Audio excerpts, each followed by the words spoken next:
প্রিয় মুসলমান ভাইরা আমার, আল্লাহ পাক রব্বুল আলামিন সূরাতুল বাকারার 21 নম্বর আয়াতে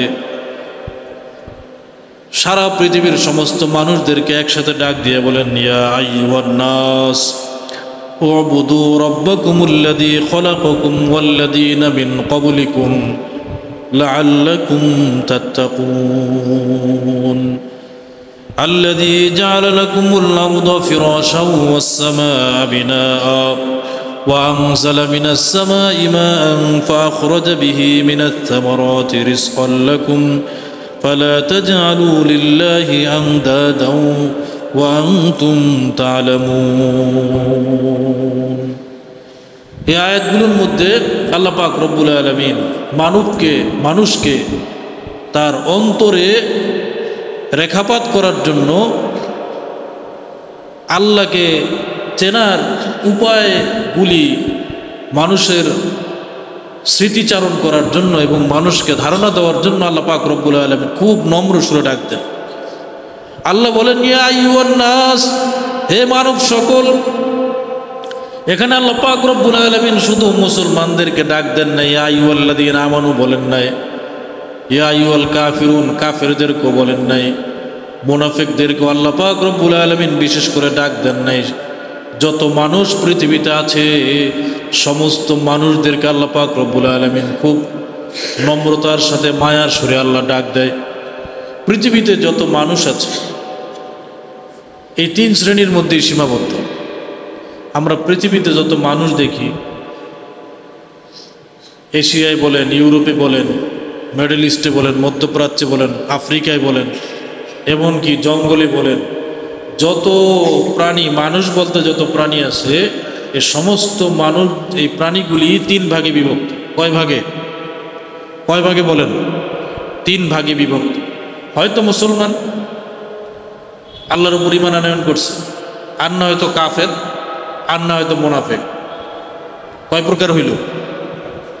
হয়তো মুসলমান, 1 নম্বর কি, হয়তো মুসলমান, আর না হয়তো কাফের, পূজা টুজা করে, আল্লাহকে অস্বীকার করে, কাফের। আর এক শ্রেণীর আছে মুসলমানও না কাফেরও না, মুনাফিক। 2 প্রকারের, কিছুক্ষণ মুসলমান কিছুক্ষণ কাফের, কিছুক্ষণ মুসলমান কিছুক্ষণ কাফের। এই 3 শ্রেণীর মানুষ দ্বারাই পৃথিবী আল্লাহ পাক আবাদ করেছে। তো এই আয়াতের মধ্যে এই 3 শ্রেণীর মানুষকে বিশেষ করে ডাক দেন না, এই 3 শ্রেণীর মানুষকে একা একা ডাক দেন না। এই 3 শ্রেণীর মানুষ পৃথিবীতে মানব জাতি বলতে যা আছে, মুসলমানও বুঝি না, কাফেরও বুঝি না, মুনাফিকও বুঝি না, সর্বশ্রেণীর মানুষকে আল্লাহ ডাক দেন, ইয়া আইয়ুহান নাস, হে মানব সকল। এখানে মুসলমানরাও আছে, আপনি আমি আছি, হিন্দুরাও আছে, খ্রিস্টানরাও আছে, বৌদ্ধরাও আছে, মাজুসিরা আছে, মুনাফিকরা আছে, জঙ্গলিরাও আছে, এর মধ্যে ইউরোপের মানুষও আছে, এশিয়ার মানুষও আছে, মধ্যপ্রাচ্যের মানুষও আছে, আফ্রিকার মানুষও আছে। এক কথায় মানব জাতি যারা দুনিয়াতে মানুষ হিসেবে, মানুষের গর্ভ থেকে, মানুষের বংশ থেকে যাদের উৎপত্তি হয়েছে, সকলকে আল্লাহ পাক রব্বুল আলামিন ডাক দিয়ে বলেন, উবুদু রাব্বাকুম, তোমরা তোমার রবের ইবাদত করো, তোমরা তোমাদের রবের ইবাদত করো। উবুদু রাব্বাকুম, উবুদু রাব্বাকুমুল্লাযী খলাকাকুম, এমন রবের ইবাদত করো যেই রব তোমাদেরকে সৃষ্টি করেছে। আমাদের সৃষ্টিকর্তাকে আল্লাহর পরিচয় দেয়, যেই রব তোমাদের কি করেছেন? সৃষ্টি করেছেন। ওয়াল্লাযীনা মিন ক্বাবলিকুম, শুধু তোমাদেরকেই সৃষ্টি করে নাই, তোমাদের বাপ দাদা পূর্বপুরুষ যারা ছিল তাদেরকেও যে আল্লাহ সৃষ্টি করেছেন, যে রব সৃষ্টি করেছেন, ওই রবের ইবাদত তোমরা একনিষ্ঠভাবে মন দিয়ে, দিল দিয়ে তোমাদের রবের তোমরা ইবাদত করো। সুবহানাল্লাহ।